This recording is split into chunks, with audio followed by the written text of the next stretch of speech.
O ministro Alexandre de Moraes, do Supremo Tribunal Federal, autorizou que o governador de São Paulo, Tarcísio Gomes de Freitas, do Republicanos, visite o ex-presidente Jair Bolsonaro na Papudinho.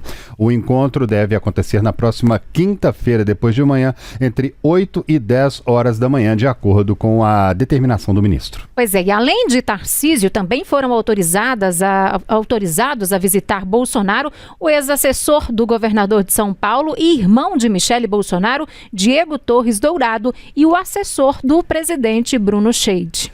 A última vez que Tarcísio e Bolsonaro se encontraram foi em setembro do ano passado, quando o ex-presidente ainda cumpria prisão domiciliar por ter descumprido medidas cautelares. A visita teve como objetivo discutir o cenário eleitoral deste ano, 2026. Com exceção de Michele, advogados e também médicos, todas as visitas precisam ser autorizadas pelo ministro Alexandre de Moraes. Na Papudinha, elas podem ocorrer tanto na área interna quanto na externa. As visitas, gente, podem acontecer quartas, quintas-feiras, das 8 horas às 10 horas, das 11 à 1 da tarde ou das 2 da tarde às 4 da tarde. A agenda de visitas ficou da seguinte forma. Põe na tela para a gente ver aí como é que ficaram as visitas ao ex-presidente Jair Messias Bolsonaro na Papudinha, em Brasília. Papudinha, que é uma parte diferente ali, mais separada. Tá aí, ó. Vamos ver lá, agenda de visitas. Tarcísio de Freitas, quinta-feira, depois de amanhã, dia 22, das 8 horas às 10. Tem 2 horas ali para conversar com o ex-presidente. Diego Torres Dourado vai ser na quarta, amanhã, né? Dia 28, exatamente. Também das 8 às 10. E Bruno Scheide, quinta-feira, dia 29, logo depois do dia ali de Diego Torres. E Bruno Scheide vai ser na quinta-feira, 29, das 8 às 10 horas da manhã. Pois é, os dias de visita, portanto, são quarta e quinta-feira. Vamos até Brasília conversar com Gabriel Ferreira Borges. Gabriel, essa é a primeira vez, portanto, que o ex-presidente Jair Bolsonaro vai encontrar com Tarcísio de Freitas, né? Depois de anunciar o nome de Flávio Bolsonaro como candidato à presidência da República, né? E acontece num momento muito delicado para Tarcísio, Síria, porque na última semana o governador de São Paulo ele foi pivô de um racha no bolsonarismo que foi público nas redes sociais. Tudo começou quando o governador de São Paulo ele publicou um vídeo em que ele sugere medidas para que o novo presidente da República, eleito em outubro deste ano, adote para tentar arrumar, nas suas palavras, a economia do país. E nos comentários desse vídeo publicado no Instagram, a primeira-dama de São Paulo, Cristiane de Freitas, ela comentou que o Brasil precisa de um novo CEO e insinuou que esse novo CEO deveria ser o marido dela. Em seguida, a primeira-dama, Michele Bolsonaro, ela curtiu esse comentário da primeira-dama de São Paulo, Cristiane Freitas, e ainda republicou o vídeo de Tarcísio no Instagram. Essa conduta, essa atitude de Michele, ela foi suficiente para abrir uma crise no bolsonarismo nas redes sociais. O blogueiro Paulo Figueiredo, muito próximo ao ex-deputado federal Eduardo Bolsonaro, do PL de São Paulo, afirmou que o bolsonarismo não precisa de um novo CEO. Em seguida, o também blogueiro Alan dos Santos chegou a criticar Michele, dizendo que ela publicou o vídeo de Tarcísio, mas não publicou nenhuma das manifestações de Carlos Bolsonaro, do ex-vereador do Rio de Janeiro, apontando a gravidade da situação de saúde do ex-presidente Jair Bolsonaro. E no dia seguinte, Michele rebateu Alan dos Santos, chamando de Alan dos demônios e dizendo que nem mesmo Bolsonaro interfere nas opiniões pessoais e nas atitudes dela, como Alan dos Santos tentava intervir. No final, na quinta-feira da semana passada, Tarcísio de Freitas, em uma agenda em São Paulo, ele voltou a negar que pretenda ser candidato à presidência da República neste ano e reafirmou que o nome dele é o do senador Flávio Bolsonaro, nome que foi ungido por Bolsonaro. E no último sábado, Flávio Bolsonaro foi às redes sociais para tentar pôr panos quentes na crise aberta por Michele e por Tarcísio, dizendo que tanto Michele quanto Tarcísio são importantes para o projeto do bolsonarismo em 2026. Então, inevitavelmente, essa visita do governador de São Paulo ao ex-presidente Jair Bolsonaro na Papudinha vai ter o campo da direita e especificamente o bolsonarismo na pauta. É isso aí, Gabriel. Daqui a pouquinho a gente volta a falar, trazer um outro ponto aqui, né? A caminhada do deputado federal Nicolas Ferreira, do PL de Minas, entrou hoje no segundo dia e o ex-vereador Carlos Bolsonaro, filho de Jair Bolsonaro, do PL do Rio de Janeiro, se juntou à marcha que segue do interior de Minas Gerais até Brasília. Tá aí na tela, ó, Nicolas com a bandeira pendurada, a bandeira do Brasil pendurada no peito e andando lá.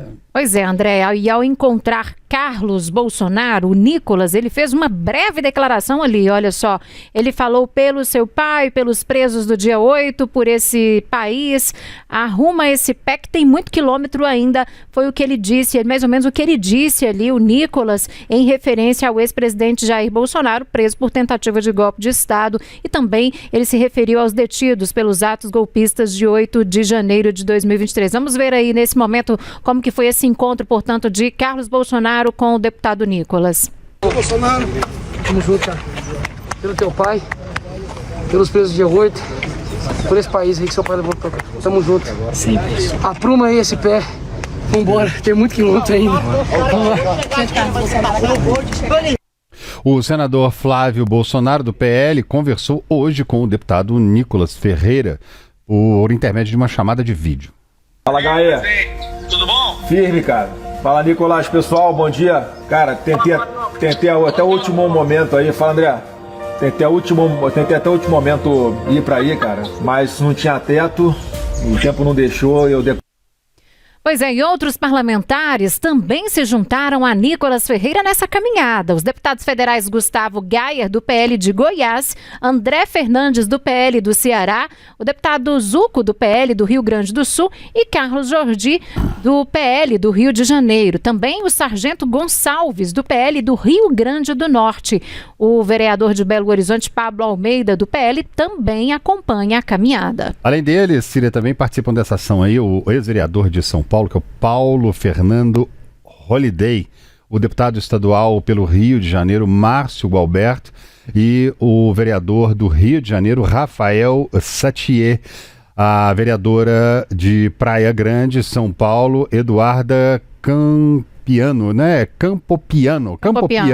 e o influenciador de direita e ex-dirigente do MST, Pedro Pônico. A expectativa, segundo Nicolas, é de que os novos apoiadores se juntem ao grupo ao longo desse percurso aí. Na noite dessa segunda-feira, Nicolas Ferreira divulgou uma carta aberta na qual ele nega haver vaidade ou espetáculo na decisão de iniciar essa caminhada de Minas Gerais até Brasília.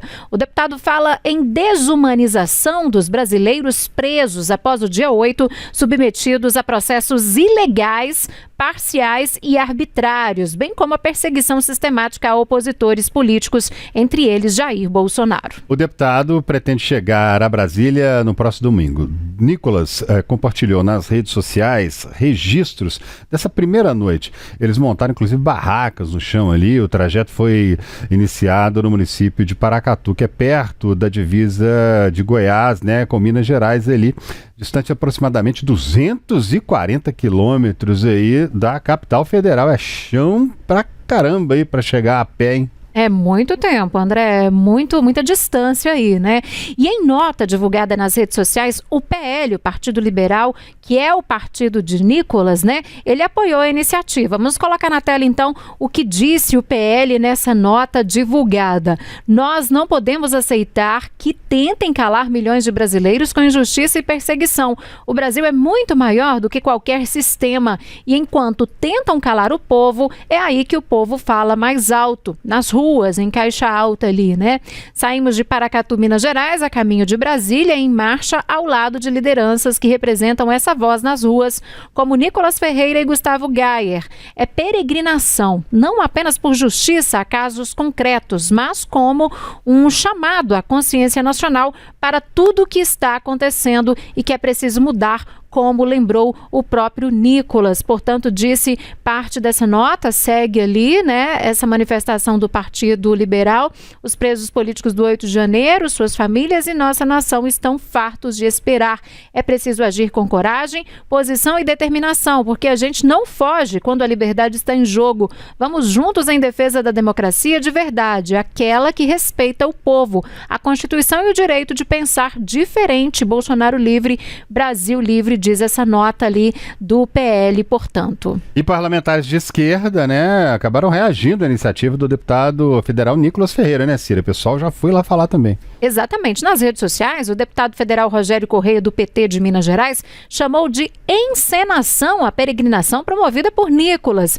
Um dos objetivos da caminhada é conseguir que Bolsonaro vá para a prisão domiciliar, o que Rogério afirma que não vai funcionar. O ex-presidente foi transferido para o 19º Batalhão da Polícia Militar do Distrito Federal, no complexo da Papuda, na semana passada, né, após ficar preso na Superintendência da Polícia Federal em Brasília. Olha aí o que diz o Rogério Correia, portanto, por meio de rede social.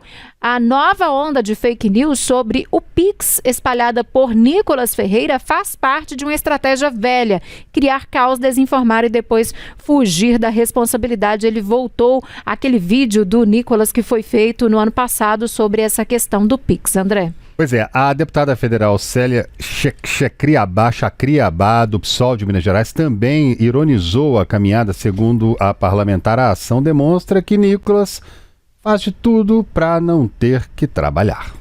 Ela olha disse o que disse seguinte, aí. Tá, olha, colocou até uma... Ficou bacana aquela arte, o Nicolas, um mochileiro, quase que um mochileiro das galáxias ali, Papuda, em direção a Papuda, tá lá, ó. Nicolas Ferreira começa movimento, segundo ele, pela justiça e liberdade, caminhando até Brasília. E faz de tudo para não ter que trabalhar, não é mesmo? Pois é, você viu a montagem ali nas Essa aventuras montagem foi ela que fez, né? do pequeno Chupetinha, caminhando fizeram ali uma 72 IA horas pra para não ter que trabalhar. Colocou o mapa ali de Minas Gerais, a Papuda ao fundo, né? O pessoal é muito criativo. Gabriel Ferreira Borges, o deputado Nicolas Ferreira, então, ele deve chegar em Brasília no dia 25, né? Ao menos essa é a expectativa. Está sendo programada alguma agenda especial para a chegada dele por aí? Como o próprio Nicolas já destacou nas redes sociais, Síria, alguma mobilização deve ocorrer neste domingo aqui em Brasília, só que ainda não há uma previsão nem de local, nem de horário para que essa mobilização aconteça, né? Pelo menos de acordo com os materiais divulgados pelo deputado até agora. Na última vez que os apoiadores do ex-presidente Jair Bolsonaro se reuniram aqui em Brasília para fazer uma caminhada, à época, pela anistia ao próprio ex-presidente, aos condenados pelos ataques do 8 de janeiro, essa passeata ela começou próxima à Biblioteca Nacional aqui de Brasília, que ela fica logo no início da esplanada dos ministérios e foi até o fim da esplanada próximo ao Congresso Nacional, né, que está logo ao lado do Supremo Tribunal Federal. Então é possível que a mobilização que vai ocorrer aqui em Brasília seja ali perto da Praça dos Três Poderes. E agora, uma coisa também que chama atenção nessa caminhada do deputado federal Nicolas Ferreira é que, de certa forma, ele pressiona toda a bancada de oposição ao governo do presidente Luiz Inácio Lula da Silva e especialmente a bancada do PL a aderir, porque embora alguns deputados já façam parte desse movimento, como vocês citaram, o líder da oposição na Câmara dos Deputados, o deputado federal Zuco do PL do Rio Grande do Sul e o deputado federal André Fernandes do PL do Ceará, por exemplo, a deputada federal Carol Detone, que é do PL de Santa Catarina e é pré-candidata ao Senado por Santa Catarina, ela chegou a publicar um vídeo em suas redes sociais nesta terça-feira com as duas filhas no colo, explicando que ela não pode comparecer à passeata porque ela teria que justamente cuidar das duas filhas dela que são pequenas. Então, assim, o movimento do Nicolas, ele já começa até a levar os deputados de oposição ao governo Lula a, se não aderirem à passeata, a pelo menos dar explicações para os seus eleitores porque não estão junto com o Nicolas nessa caminhada de Minas Gerais, de Paracatu até Brasília. Isso aí, Gabriel, daqui a pouquinho a gente volta a falar. A Corte de Apelação de Roma decidiu adiar a conclusão do julgamento do pedido do governo brasileiro de extradição da ex-deputada federal Carla Zambelli. Ela que renunciou ao cargo no mês passado após o Supremo declarar a perda do mandato. O caso deve ser retomado, gente, na primeira quinzena do mês que vem. Tá aí na tela, Carla Zambelli. Pois é, inicialmente o julgamento de Zambelli ele estava previsto para o dia 18 de dezembro, mas foi adiado atendendo aí a um pedido da defesa, que solicitou mais tempo para examinar e também se manifestar sobre documentos que foram anexados pelas autoridades do Brasil sobre o sistema carcerário nacional. Desde julho do ano passado, Zambelli está no complexo penitenciário de Rebibbia, nos arredores de Roma. Independentemente do resultado, cabe, portanto, o recurso à Corte de Cassação da Itália, que funciona como a última instância judicial daquele país. Pois é, o Ministério Público italiano já deu aval à extradição ao concluir que a ex-parlamentar não foi alvo de perseguição política. Para convencer as autoridades italianas de que Zambelli não corre risco no sistema penitenciário aqui do Brasil, o governo Lula já teria, inclusive, enviado informações sobre em qual prisão ela seria detida caso fosse entregue aqui ao Brasil pela Itália. E como são também as condições gerais das mulheres presas e se existem sessões e também cuidados especialmente dedicados a elas. Pois é, vamos relembrar o que aconteceu aqui. Zambelli ela foi condenada a 10 anos de prisão por invadir os sistemas do Conselho Nacional de Justiça e fugiu para a Itália após essa decisão. Ela é considerada foragida da justiça brasileira. A deputada deixou o Brasil em 24 de maio do ano passado por meio da fronteira com a Argentina em Foz do Iguaçu. De Buenos Aires foi para a Flórida, nos Estados Unidos, em um voo comercial. No início lá de junho, mais ou menos, ela embarcou para Roma, onde se julgava intocável por também ter cidadania italiana, só que não deu muito certo. Pois é, Gabriel Ferreira Borges, se de fato aí a ex-deputada Zambelli for extraditada para o Brasil, onde que ela deve cumprir aí essa pena, hein? Então, Síria, a hipótese mais provável hoje é que a ex-deputada federal Carla Zambelli, ela, caso seja extraditada para o Brasil, cumpra a sua pena na penitenciária feminina do Distrito Federal, que é conhecida popularmente aqui como Colmeia, A prisão, ela já foi indicada pelo ministro do STF, Alexandre de Moraes, na documentação que ele pediu para que o Ministério da Justiça envie à Justiça italiana para esclarecimentos nesse processo de extradição da ex-deputada, que já dura alguns meses. Só que quando esse local ele foi definido, Zambelli ainda tinha o mandato de deputada federal e, portanto, tinha o domicílio dela aqui em Brasília, no Distrito Federal. Então é possível que caso Zambelli seja mesmo extraditada para o Brasil e agora sem mandato, ela possa acabar sendo enviada para um outro presídio, especialmente em São Paulo, que é onde a ex-deputada tem o seu domicílio originalmente, Lembrando que ela é natural de Ribeirão Preto. O hacker Walter Delgatti, por exemplo, ele cumpre a pena dele já em regime semiaberto, autorizado por Moraes na última semana, no presídio de Tremembé, que é próximo de Araraquara, que é a cidade natal dele.